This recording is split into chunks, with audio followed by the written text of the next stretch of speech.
Nala has been pregnant for 2 years. She was a farmer's wife, young and strong. At first, her pregnancy was like every other. She woke up with sickness in the mornings. She craved roasted yam at night, and her skin glowed under the sun. She counted the moons, waiting for the child. 9 months came and passed. Still, the baby stayed inside. At first, the villagers celebrated her, bringing gifts and singing for the coming child. Her mother-in-law slaughtered a goat, and children danced around her yard. But as the days stretched into weeks, the joy faded. The same people who had praised her began to look at her with worry. When she walked to the market, strangers stared at her belly. Mothers pulled their children clothes, whispering as she passed.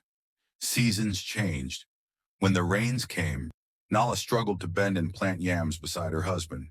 She tried, but her strength failed quickly.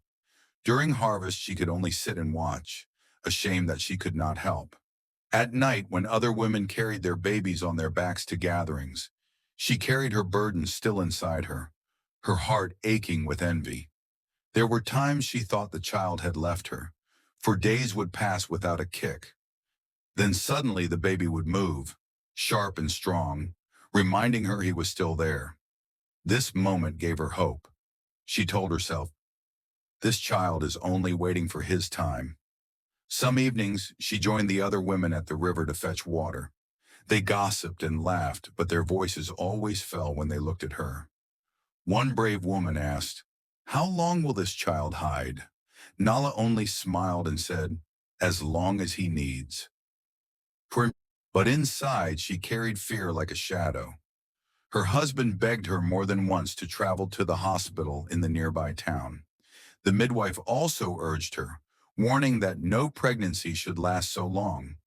But Nala shook her head each time. She believed strongly that the gods were watching over her. She said, this child will come when the gods allow, not before. Her stubborn faith divided the village even more.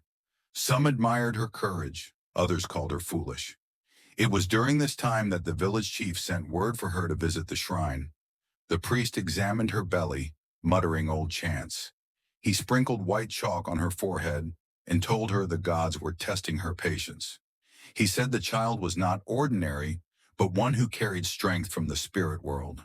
His words spread quickly, dividing the village further. Some now feared her, others respected her even more. Still the moons kept passing. She grew tired, her back ached, her legs swelled, and sleep left her.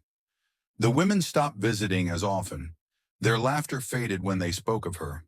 Some whispered that she had sinned. Some feared she carried a spirit child. But Nala held on. She prayed under the big Iroko tree every evening, her hands rubbing her belly. Her husband tried to be strong, but his face grew lined with worry. Every healer in the nearby villages had touched her stomach, pressing and shaking their heads. Some gave her herbs, some gave her oils, but nothing worked. Then one morning after the 12th moon, pain woke her before dawn. It was deep and heavy, like the weight of the earth pulling her down. She screamed until the whole compound gathered.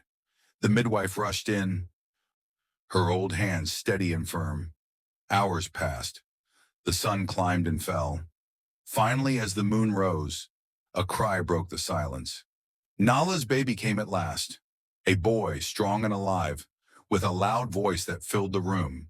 The people gasped and bowed their heads. Some said it was the longest pregnancy they had ever known. Others said the child had been waiting for his time. Nala only held him close, her tears wetting his small face. To her, he was not a curse, not a miracle, just her son, finally home.